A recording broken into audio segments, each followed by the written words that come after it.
Well, again, gusto ko lang pong magbigay ng reaction patungkol dito sa patuloy na panggigipit ng gobyerno sa malayang pamamahayag gamit ang TikTok. So tayo po kanina habang nagla-live, bigla po tayong bigla pong ni-remove ang ating live access while I am discussing about the impeachment complaints laban kay BP Sara. Nung tayo po ay nagpapaliwanag sa ating mga viewers and followers patungkol sa kapalpakan ng impeachment complaints ng Kamatayan Black at nitong grupo ni Leila de Lima, bigla po tayong pinutol sa ere.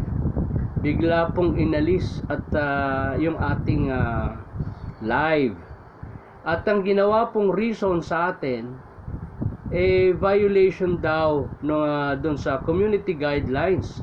At ang inilagay po nilang reason sa violation is sexual exploitation. So, at tayo po ay nag-appeal pero dinis-approve nila yung ating appeal. So, nakakapagtaka, tayo ay nagdi-discuss ng live at bibigyan tayo ng sexual exploitation na reason para tayo ay mawala sa ere. So ito po itong account ko na ito, kailan lang po ako nag-live. Actually nasa trial stage pa po yung aking live dito. Nasa trial stage pa lang. Dahil yung aking isang account ay ganun din, twice nila consecutive sinuspindi nila. Twice consecutive po yan. 4 days lang yung pagitan dun sa naunang suspension and then suspended po tayo. And the same thing, ang argumento at ang dinidiscuss natin doon patungkol pa rin dyan sa mga katiwalian dyan sa Kongreso at yung persecution nila kay BP Inday Sara. So parang wala na tayong kalayaan talaga, na sabi ko nga, tayo naman hindi vlogger, pero talagang nakamonitor na po sa atin ng Malacanang, at ito yung kanilang bahagi ng agreement, hindi natin alam kung magkano ibinayad dito kay TikTok. Siyempre million yan para sumunod si TikTok, so bukod na kinakat kong ni TikTok yung mga gift, 50% of mga gift na ibinibigay sa atin ng ating viewers at followers, kinukuha ni TikTok yan.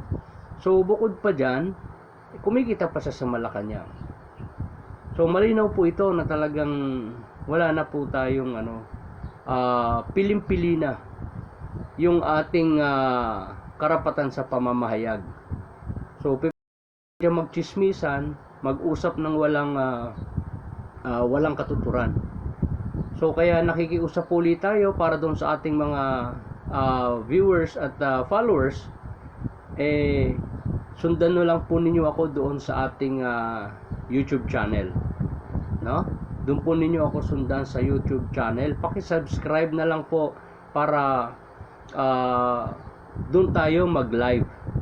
So siguro wala nang karapatan si TikTok na alisin yung ating live access sa YouTube, So kaya paki-sundan na lang po ninyo tayo sa YouTube. Okay? Sa Dr. Rizal Bonifacio channel. So yan po yung ating YouTube channel. Paki-subscribe na po, libre naman yan, hindi kagaya kay TikTok, kinakain yung pera ninyo. So sa YouTube, libre po ang subscription. So again, humingi ako ng paumanhin doon sa ating mga viewers at mga listeners tsaka yung followers natin na bigla tayong nawala sa ere.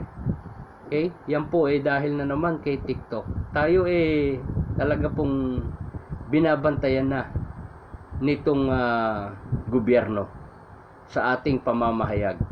Salamat po.